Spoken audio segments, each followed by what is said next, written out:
ആരാമകൽപ്പവൃക്ഷാണാം വിരാമസകലാപദാം അഭിരാമസ്ത്രിലോകാനാം രാമ ശ്രീമാൻ സനപ്രഭു. ജാനകീ ജീവനസ്മരണം ജയ ജയ രാമ രാമ. നമസ്കാരം. അധ്യാത്മരാമായണം ഉത്തരകാണ്ഡം രാമഗീത. അടുത്തതായി ശ്ലോകം 41. പ്രകാശരൂപോഹമജോഹമദ്വയോസകൃത് വിഭാതോഹമതീവ നിർമ്മല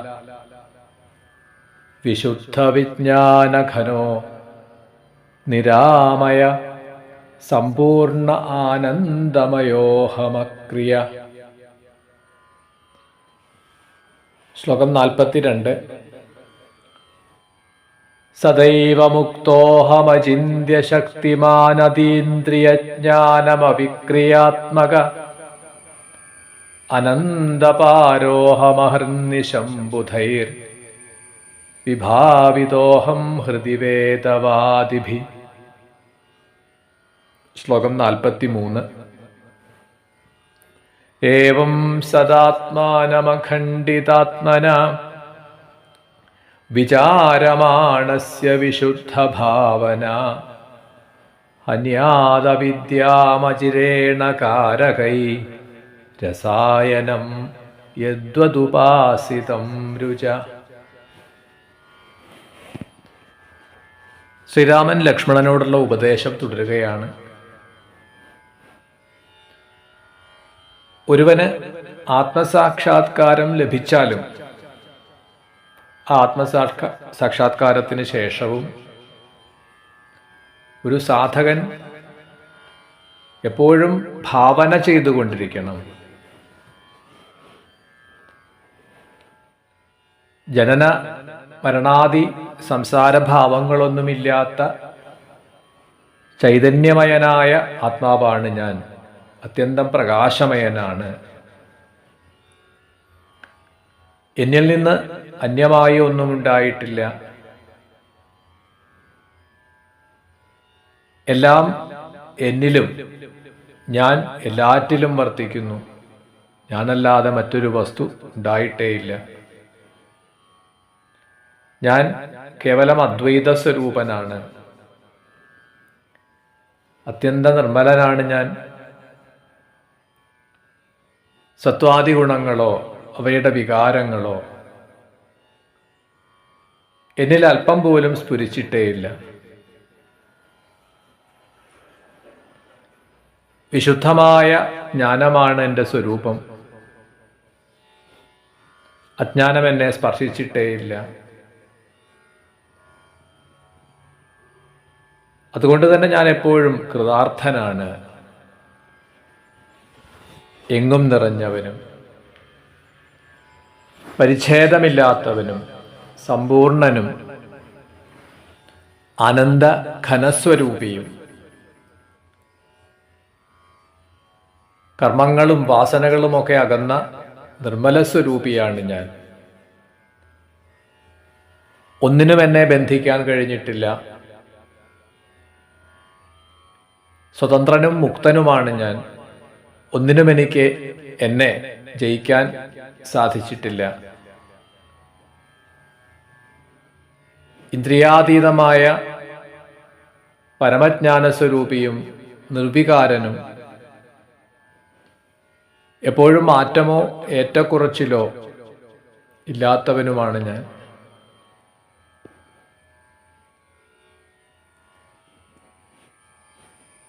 വേദജ്ഞന്മാരാൽ സദാസമയത്തും അനവരതം ഹൃദയത്തിൽ ഭാവിക്കപ്പെടുന്നവനാണ് ഞാൻ.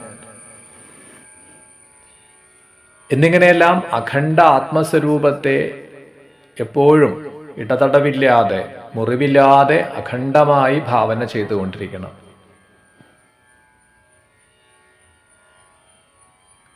അങ്ങനെ നിരന്തരം ചെയ്യുന്ന ഭാവന ക്രമേണ കാലം കൊണ്ട് അവിദ്യയെല്ലാം നശിച്ച് ഒരു രസായനം പോലെ, രസായനം യദ്വതുപാസിതം രുച, നാം തുടർച്ചയായി ശീലിക്കുന്ന കഴിക്കുന്നതായ രസായനം രോഗങ്ങളെ നശിപ്പിക്കുന്നത് പോലെ നിരന്തരം ചെയ്യപ്പെടുന്ന മേൽപ്പറഞ്ഞ ഭാവന അവിദ്യയെ നശിപ്പിക്കും. അവിദ്യ നശിച്ചാൽ ഈ ശരീരാദി ഉപാധികളുടെയും ഈ സംസാരത്തിൻ്റെ തന്നെയും പ്രതീതി നശിച്ച് കേവലമായിട്ടുള്ള ആത്മഭാവം പ്രകാശിക്കും. 44-ാം ശ്ലോകം. വിവിക്ത ആസീന ഉപാരതേന്ദ്രിയോ വിനിർജിതാത്മാ വിമലാന്തരാശയ വിഭാവയേതേകമനന്യസാധനോ വിജ്ഞാനദൃക്കേവല ആത്മസംസ്ഥിത. എങ്ങനെയാണ് ആത്മചിന്തനം ചെയ്യേണ്ടത്? അതിനുള്ള സമ്പ്രദായം എന്താണ്?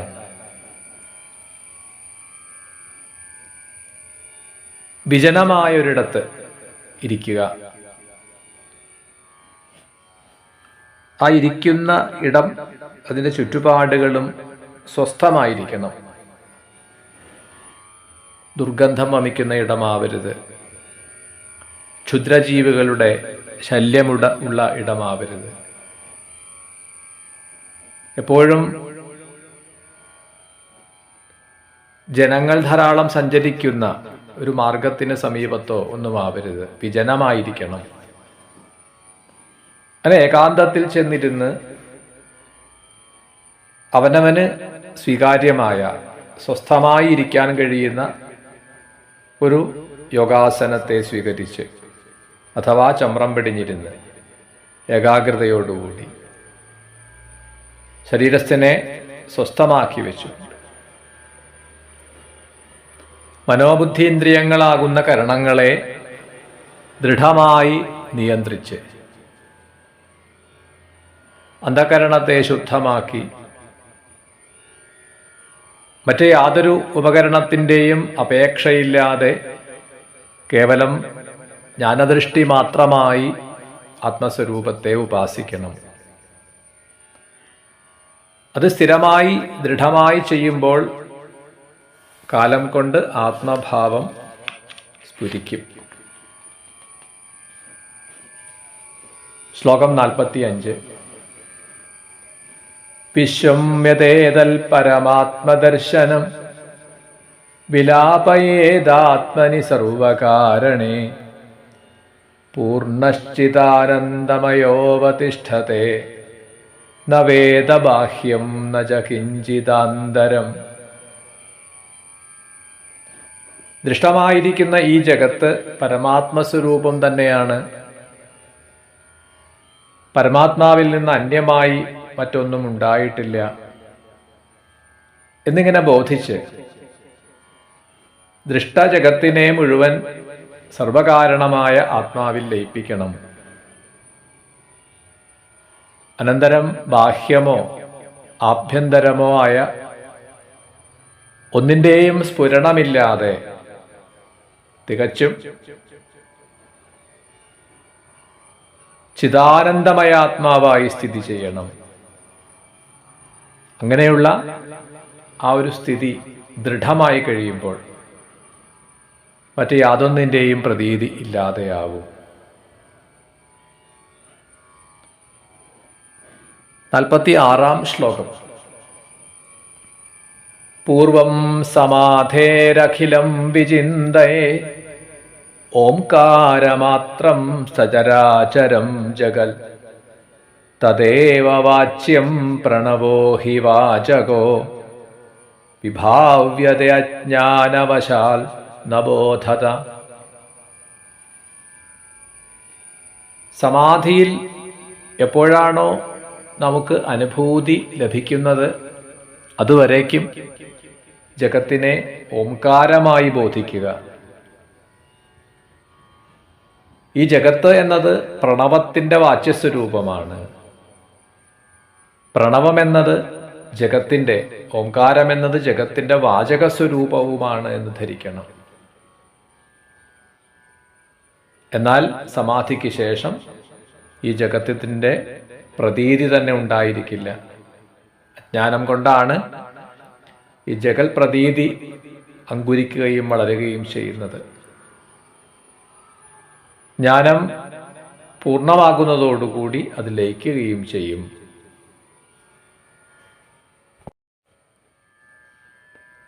ശ്ലോകം 47.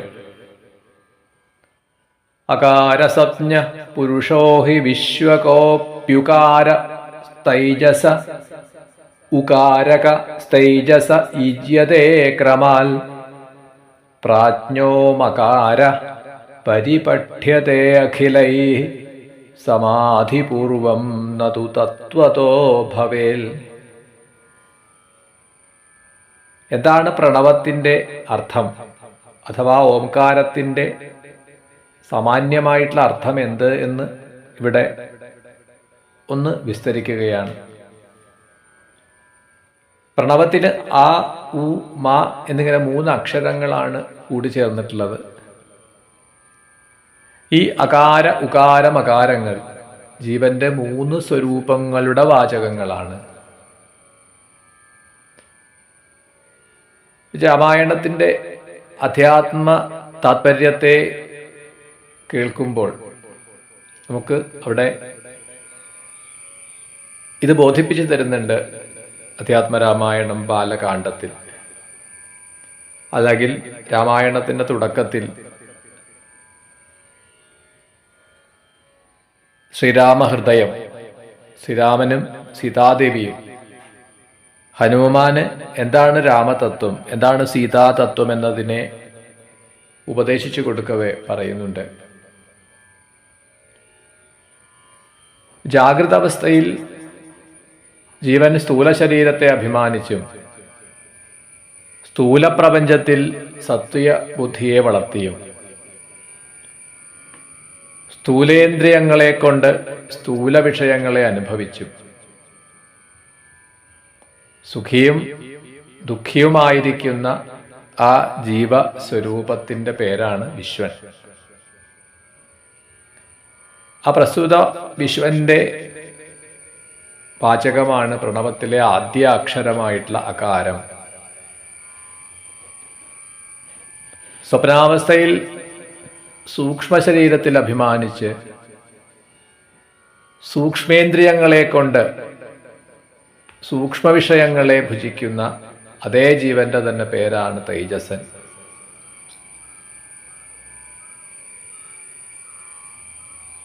പ്രസ്തുത തൈജസന്റെ വാചകമാണ് പ്രണവത്തിലെ ദ്വിതീയാക്ഷരമായിട്ടുള്ള ഉകാരം. സുഷുപ്തിയിൽ കാരണശരീരമാകുന്ന മൂലാവിദ്യയിൽ ലയിക്കുന്ന ജീവന്റെ തന്നെ അതേ ജീവന്റെ തന്നെ പേരാണ് പ്രാജ്ഞൻ. ഈ പ്രാജ്ഞന്റെ വാചകമാണ് പ്രണവത്തിലെ 3ാമത്തെ അക്ഷരമായിട്ടുള്ള മകാരം. അപ്പോൾ ഒരേ ജീവൻ തന്നെ ജാഗ്രത്, സ്വപ്ന, സുഷുപ്തി അവസ്ഥകളിൽ, ഈ 3 അവസ്ഥകളിലും 3 സംസ്കാരത്തോടു കൂടിയാണ് ഈ ജഗത്തിൽ വ്യാപരിക്കുന്നത്, വ്യവഹരിക്കുന്നത്. ഈ 3 സംസ്കാരങ്ങളോടുകൂടിയ ജീവസ്വരൂപങ്ങളെയാണ് വിശ്വൻ, തൈജസൻ, പ്രാജ്ഞൻ എന്നീ പേരുകളെ കൊണ്ട് ഇവിടെ ബോധിപ്പിച്ചത്. ജീവന്റെ സംസാര അനുഭവങ്ങളെല്ലാം അത് ബുദ്ധിവൃത്തികളാണ്. ജാഗ്രതാദി അവസ്ഥകൾ തന്നെ ബുദ്ധിവൃത്തികളാണ് എങ്കിൽ ആ അവസ്ഥയിലുള്ള സംസ്കാരം ബുദ്ധിവൃത്തി അല്ലാതെ മറ്റൊന്നാവാൻ സാധ്യതയില്ല. അതുകൊണ്ടാണ് ജ്ഞാനാവസ്ഥയിൽ ഇവയ്ക്കൊന്നും നിലനിൽപ്പില്ല, സത്യത്വമില്ല എന്ന് പറഞ്ഞത്. എന്നാൽ ജ്ഞാനാവസ്ഥയിൽ എത്തുന്നതുവരെ, അജ്ഞാനദശയിൽ വർത്തിക്കുന്നിടത്തോളം കാലം ഇതൊക്കെ സത്യമായിട്ട് തോന്നിപ്പിക്കുന്നു. ശ്ലോകം 48. വിശ്വം ത്വകാരം പുരുഷം വിലാപയേതുകാരമധ്യേ ബഹുധാ വ്യവസ്ഥിതം തതോ മകാരേ പ്രവിലാപ്യ തൈജസം ദ്വിതീയവർണം പ്രണവസ്യ ചാന്തിമേ. നാനാപ്രകാരത്തിലുള്ള പ്രപഞ്ച സംസ്കാരങ്ങളോടുകൂടിയ വിശ്വൻ മുൻപ് സൂചിപ്പിച്ചു. പ്രണവത്തിലെ അകാര ശബ്ദം കൊണ്ട് സൂചിപ്പിക്കുന്ന വിശ്വൻ ജാഗ്രതാവസ്ഥയിലെ വിശ്വാത്മക ജീവസ്വരൂപത്തെ ഉകാരവാച്യനായിട്ടുള്ള തേജസ സ്വരൂപത്തിൽ സ്വപ്നാവസ്ഥയിലെ തേജസാത്മക ജീവഭാവത്തിൽ ലയിപ്പിക്കണം. അനന്തരം പ്രണവത്തിലെ ദ്വിതീയാക്ഷരമായ ഉകാരം കൊണ്ട് വാച്യനായിട്ടുള്ള തേജസ്സനെ തൃതീയാക്ഷരമാകുന്ന മകാരം കൊണ്ട് മകാരവാച്യനായിട്ടുള്ള പ്രാജ്ഞനിലും സുഷുപ്തിയിലെ പ്രാജ്ഞാത്മക ജീവഭാവത്തിലും ലയിപ്പിക്കണം.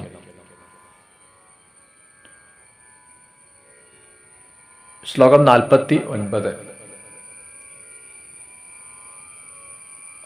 മകാരമപ്യാത്മനി ചിൽഖനേ പരേ വിലാപയേൽ പ്രാജ്ഞമപീഹ കാരണം സോഹം പരം ബ്രഹ്മ സദാ വിമുക്തിമത് വിജ്ഞാനദൃങ്മുക്ത ഉപാധിതോ അമല.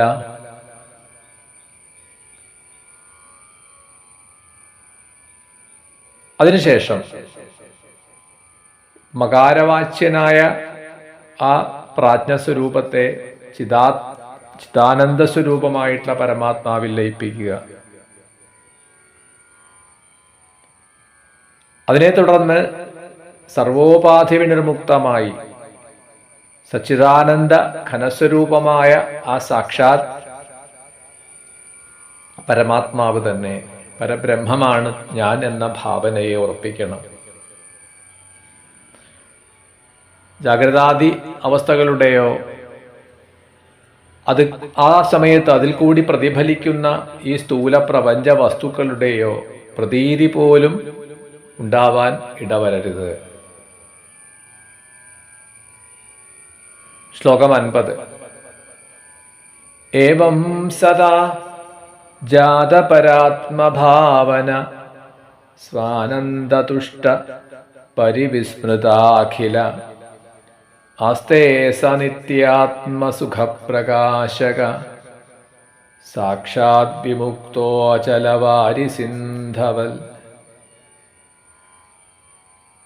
മേൽ പറഞ്ഞതുപോലെ എല്ലാ സമയത്തും പരമാത്മഭാവന ചെയ്ത് നിത്യനിരതിശയ ആനന്ദ അമൃത സമുദ്രത്തിൽ മുങ്ങി നീന്തിക്കളിക്കാൻ തുടങ്ങും. അപ്പോൾ ഈ പ്രപഞ്ചസ്മരണ നീങ്ങും, സംസാര പ്രതീതി തന്നെ ഇല്ലാതെയാവും. സ്വാഭാവികമായ ആത്മാനന്ദത്തിൽ മുഴുകി ജീവൻ മുക്തനായി കാലം കൊണ്ട് തിരയടങ്ങി ശാന്തമായി വർത്തിക്കുന്ന സമുദ്രം പോലെ, തിരയടങ്ങിയ കടൽ പോലെ ശാന്തനും മുക്തനുമായി തീരും. സാധകത്വവും സാധനയും അവസാനിച്ച് സിദ്ധനും മുക്തനുമായി തീരും എന്നിങ്ങനെ ഉപദേശിച്ചുകൊണ്ടാണ് രാമഗീത ശ്രീരാമചന്ദ്രൻ ലക്ഷ്മണന് നൽകുന്നതായ തത്വോപദേശത്തെ തുടരുന്നത്. നമസ്കാരം. ജാനകീ ജീവനസ്മരണം. ജയ ജയ രാമ രാമ.